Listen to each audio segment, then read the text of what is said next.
विद्यार्थियों नमस्कार, मैं हूं कुंदन कुमार और स्वागत करता हूं आप सभी का अपने YouTube चैनल नवदृष्टि फॉर स्टडी पे। जैसा कि आप सब जानते हैं कि आज हम लोग बिहार बोर्ड के 9वीं कक्षा की हिंदी की पुस्तक गोधूली भाग 1 का जो काव्य खंड के अंतर्गत दूसरा अध्याय है, मंझन जी के द्वारा रचित कड़वक। जी हाँ, मंझन जी का 2 कड़वक आपके हिंदी की पुस्तक में दिया गया है। तो हम मंझन का जीवन परिचय पिछले वीडियो में देख चुके हैं।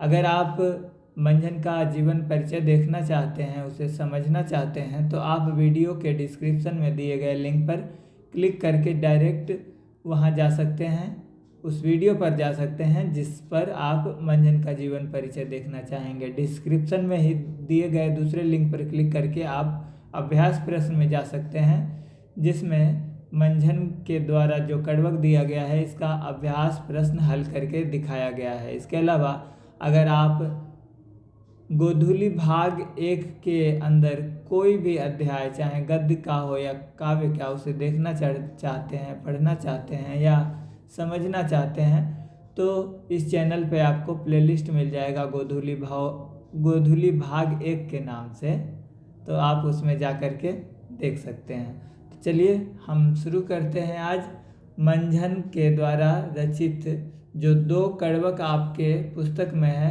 उसको देखते हैं और उसकी व्याख्या करते हुए चलेंगे। अगर आप सबको कोई भी आशंका हो, कुछ भी पूछना हो, तो आप कमेंट के माध्यम से पूछ सकते हैं। प्रेम अमौलिक नग शयन सारा, जेहि जियम प्रेम सुधनि अवतारा।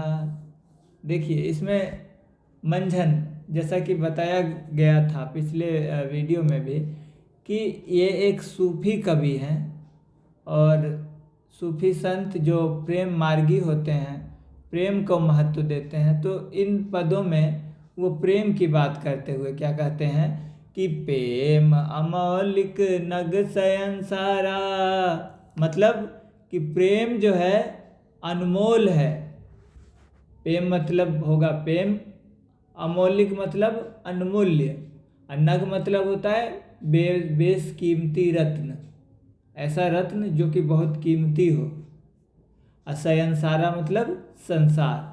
तो कह रहे हैं कि प्रेम संसार में अमूल्य रत्न की तरह है। प्रेम अमौलिक नग शयन सारा, अजेहि जियम प्रेम सो धनि अवतारा।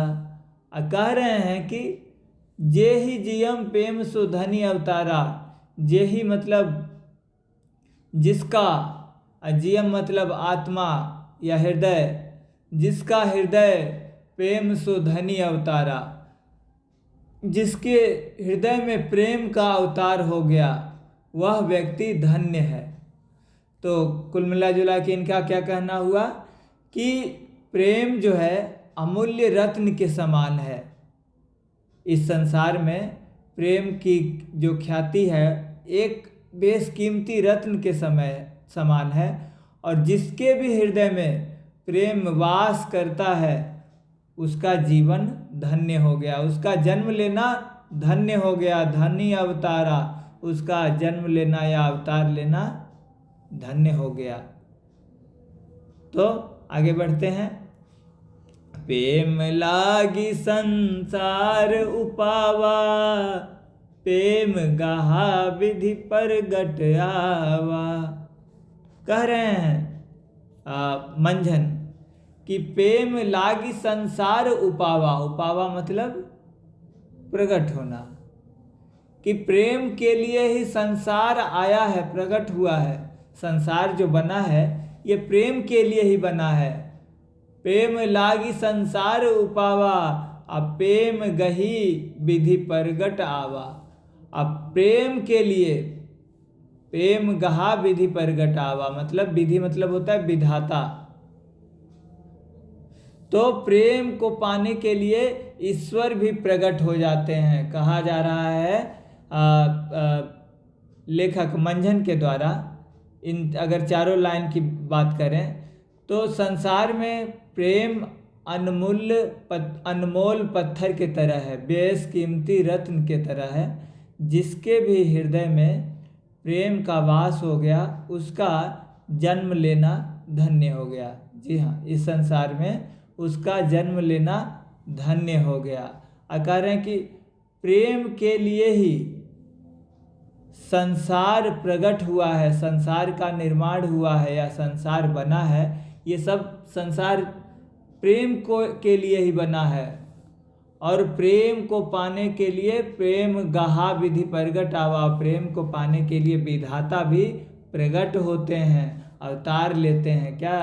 प्रेम के लिए ही। मतलब प्रेम जो कुछ है सब कुछ प्रेम ही है।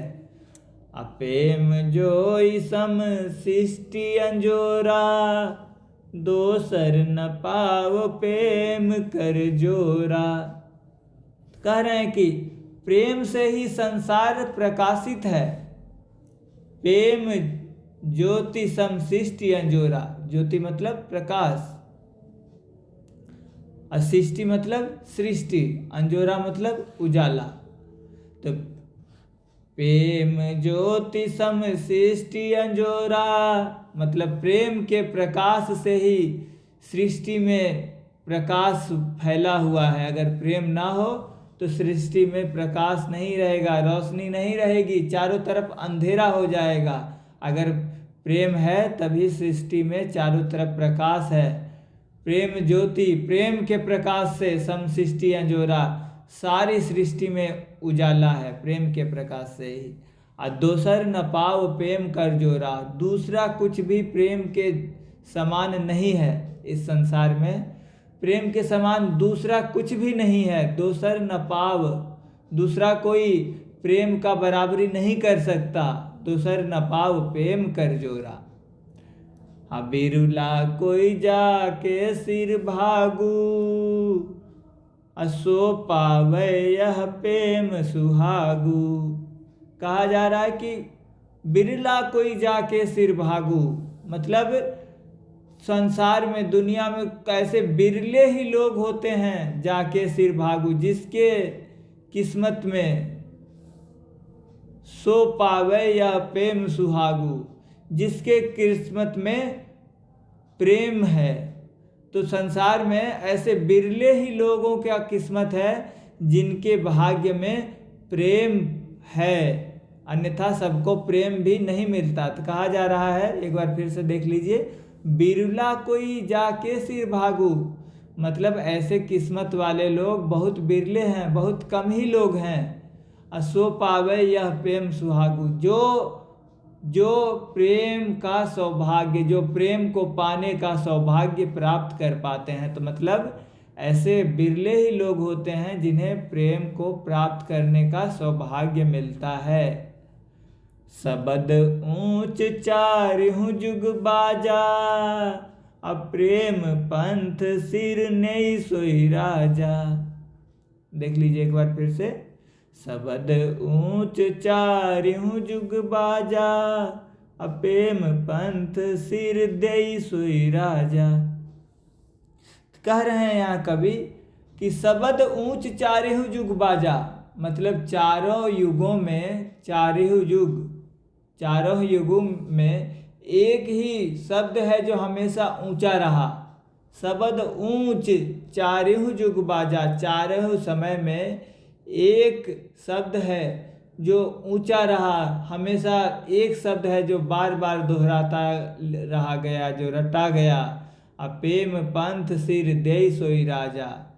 सब ने यही एक बात कहा कि वही धन्यवान है, वही भाग्यशाली है जिसने प्रेम के रास्ते पर अपना तन मन अर्पित कर दिया। प्रेम पंथ सिर देई सोई राजा, जो प्रेम के रास्ते पर अपना तन मन निछावर कर दिया, जो खुद का ध्यान लगा दिया, जो अपने आप को समर्पित कर दिया, वही जो है राजा है।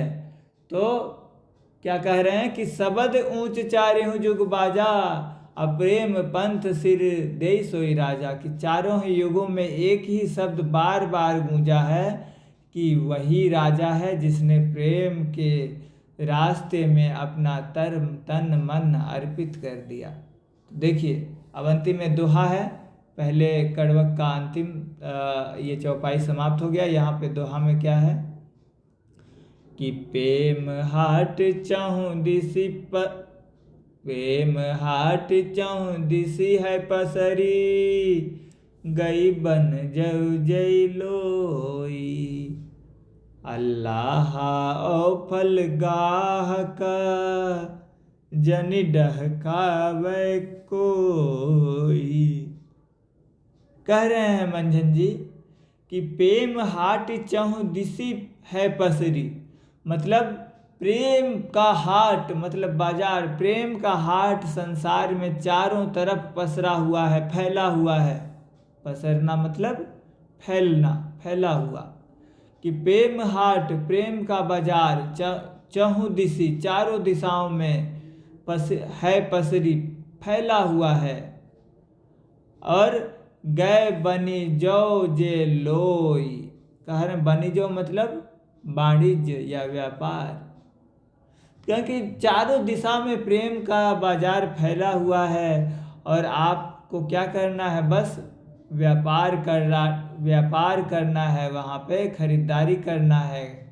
गई बन जव जय लोई, यहाँ व्यापारी बन करके जो इसे ले लेता है, लोई जो इसे प्राप्त कर लेता है।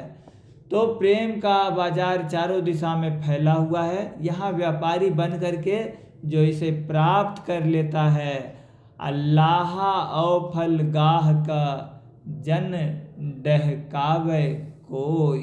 लाहा मतलब प्राप्त करना, फल तो आप जानते ही हैं, गाहक मतलब ग्राहक, कस्टमर, जन डहकावे कोई।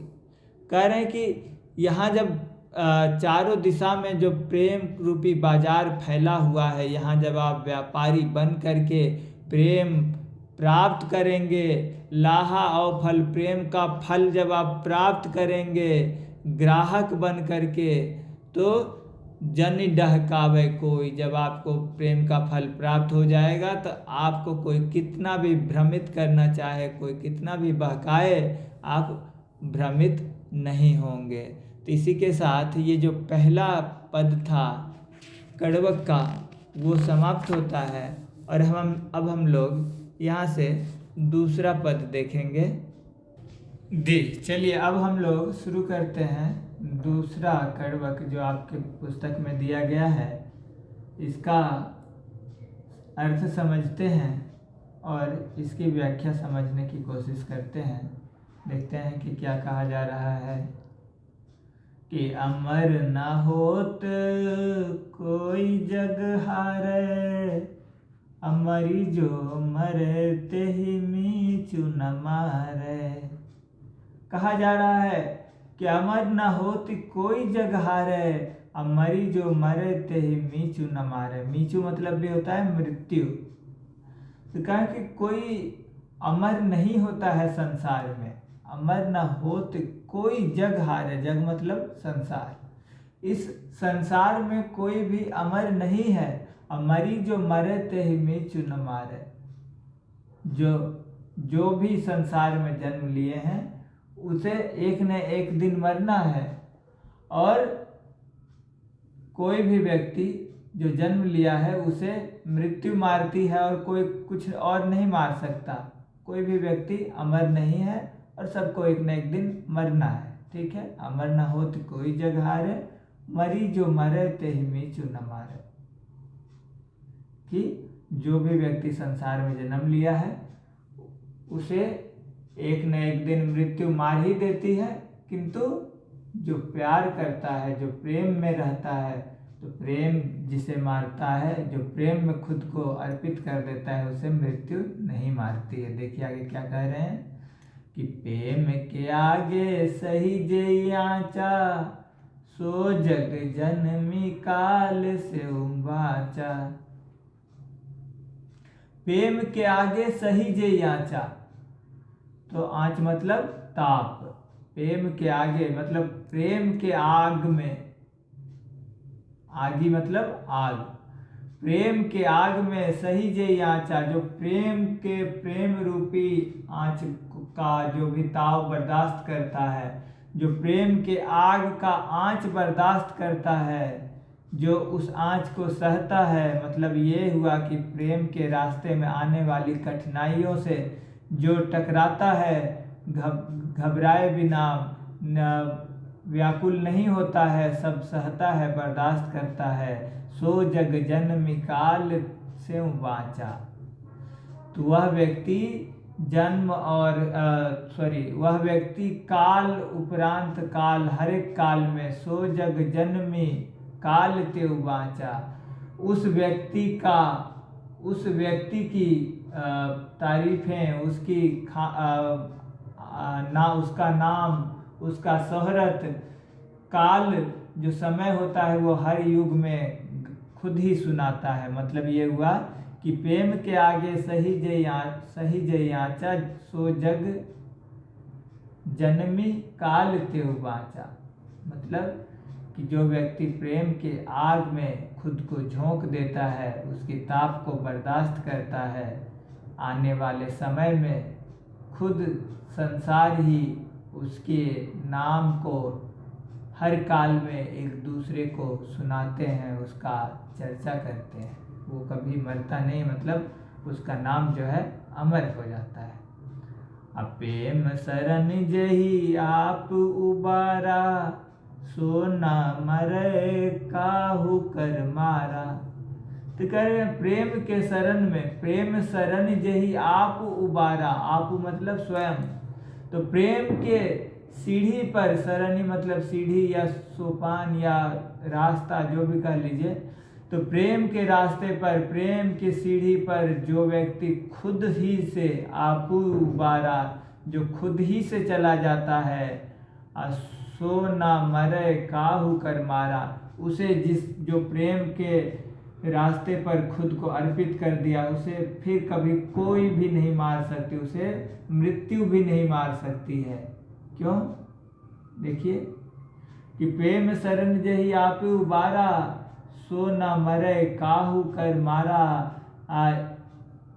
एक बार जो मरि जीव पावे, काल बहुरी तही नियर ना आवे। कह रहे हैं कि जो प्रेम में पड़ा होता रहता है, जो प्रेम में पड़ा व्यक्ति रहता है, जो प्रेम को मानता है, जो प्रेम के रास्ते पर चलता है, उनके लिए कहते हैं कि एक बार जो मरि जीव पावे, जब वो व्यक्ति एक बार प्रेम में मर जाता है, जब वो मर जाता है एक बार, लेकिन प्रेम में, सच्चे प्रेम में अगर वो समर्पित हो जाता है, तो काल बहुरित ही नियर न आवे, फिर उसके बाद बहुत काल तक, पुनः उसके बाद कोई भी समय, कोई भी काल उसके पास नहीं आता है।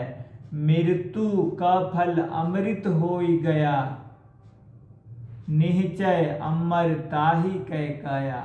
मतलब कि कह रहे हैं कि जो मृत्यु, जो प्रेम में मर गया, जो प्रेम में समर्पित कर दिया खुद को, जो प्रेम के रास्ते पे चल पड़ा, उनके लिए कह रहे हैं कि उसके लिए मृत्यु का फल भी अमृत हो जाता है। मृत्यु का फल अमृत हो गया, उसके लिए मरने का, मृत्यु का भी फल जो है वो अमृत हो जाता है।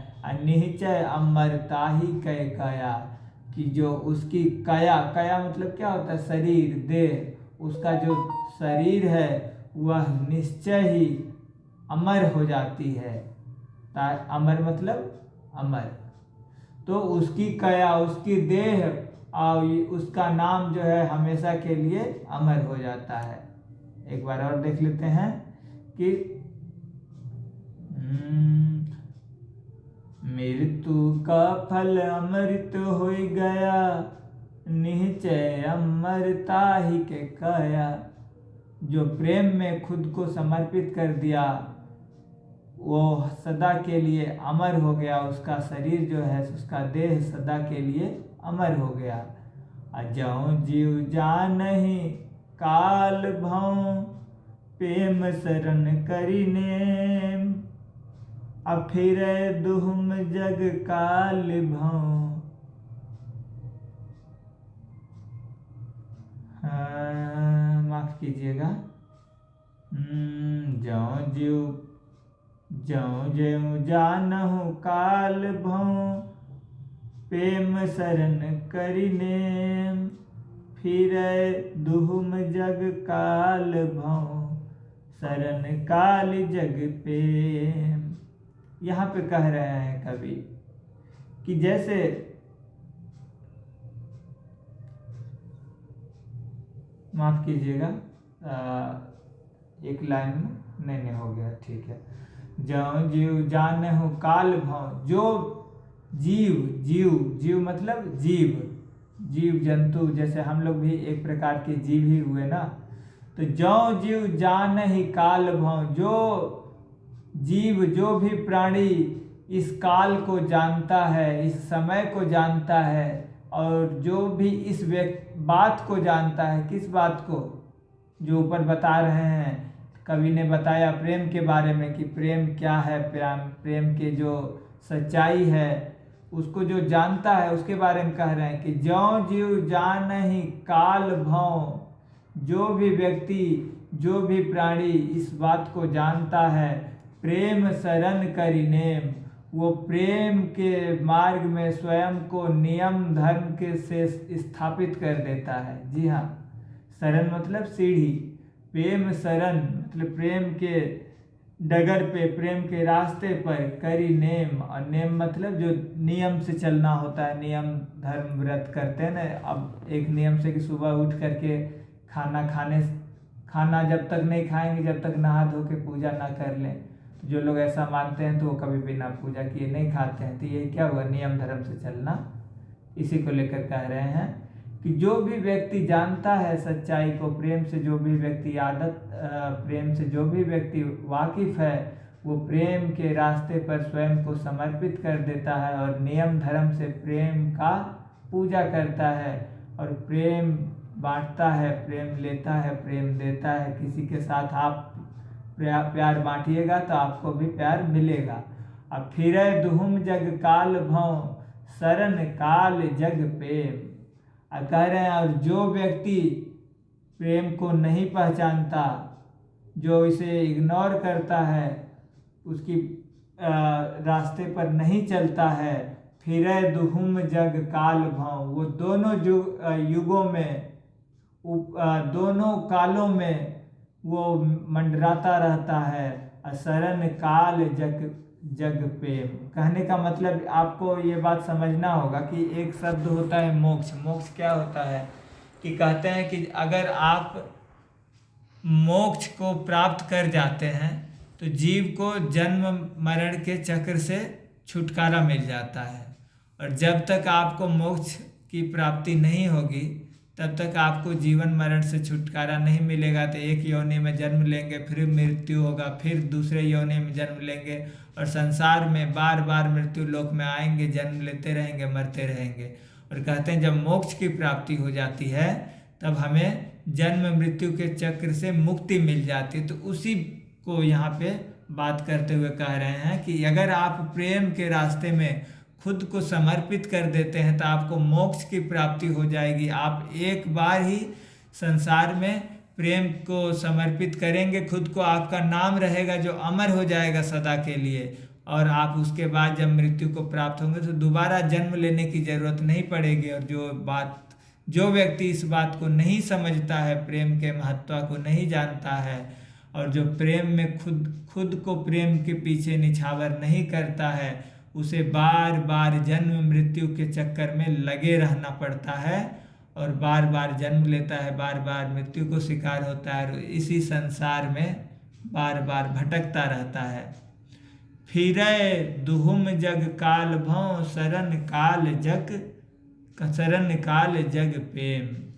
तो वो इसी काल में, इसी समय में, यही इसी लोक में बार बार फिरता रहता है, घूमता रहता है, भटकता रहता है, उसे मुक्ति कभी नहीं मिल पाती है। तो चलिए इसी के साथ हमारा जो दूसरा कड़वक है मंझन के द्वारा रचित, वो भी समाप्त हो गया।